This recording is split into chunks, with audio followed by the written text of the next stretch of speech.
ఒక ఆర్మీ జవాన్ చచ్చిపోయాడు అనుకోండి, అతని అంతిమ యాత్ర అతను చాలా ఘనంగా చేస్తారు.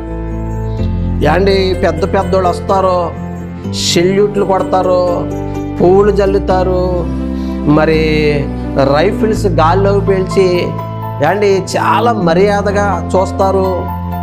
విలువైనటువంటి చెక్కలతో తయారు చేసిన పెట్టెలో పెడతారు. అధికార లాంఛనాలతో, రాజ మర్యాదలతో, ప్రభుత్వ ఆమోదముతో ఏండి ఎంతోమంది సిబ్బందిని పెట్టి చాలా ఘనముగా తీసుకెళ్తారు, ఘనముగా చూస్తారు. అతనికి అగ్గికి వచ్చిన వాళ్ళందరూ కూడా ఏండి సెల్యూట్లు కొడతారు, పుష్పగుచ్చాలు పెడతారు, అక్కడ పూలమాలను ధరింపజేస్తారు.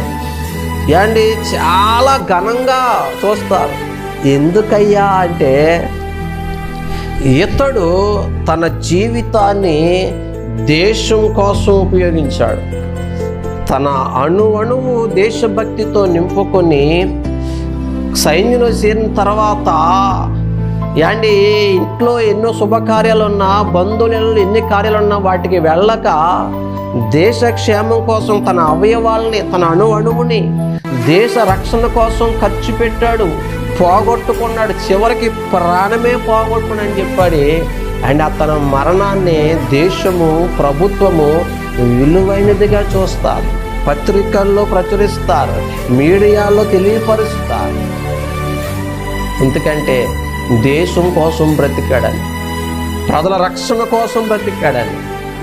అండ్ ఒక గవర్నమెంటే అండ్ ఒక సిపాయిని, ఒక సైనికుడి, ఒక ఆర్మీ సోల్జర్ని, జవాన్ని ఎంతగా గౌరవిస్తే, అతని మరణాన్ని విలువైనదిగా చూస్తే, నీ కాళ్ళు, నీ చేతులు, నీ అవయవాలన్నీ, అణువు, నీ నోరు, నీ మాట, నీ చూపు, నీ చదువు, నీ జ్ఞానము, నీ సమయము, నీ ధనము యేసయ్య కోసం ఖర్చు పెడితే, యేసయ్య కోసం నీ అవయవాలు అరిగిపోతే, యేసయ్య కోసం నువ్వు నలిగిపోతే, యేసయ్య కోసం అర్థసాక్షి అయిపోతే, నీ మరణము లేక అటువంటి భక్తుల మరణము దేవుడి దృష్టికి విలువైనది.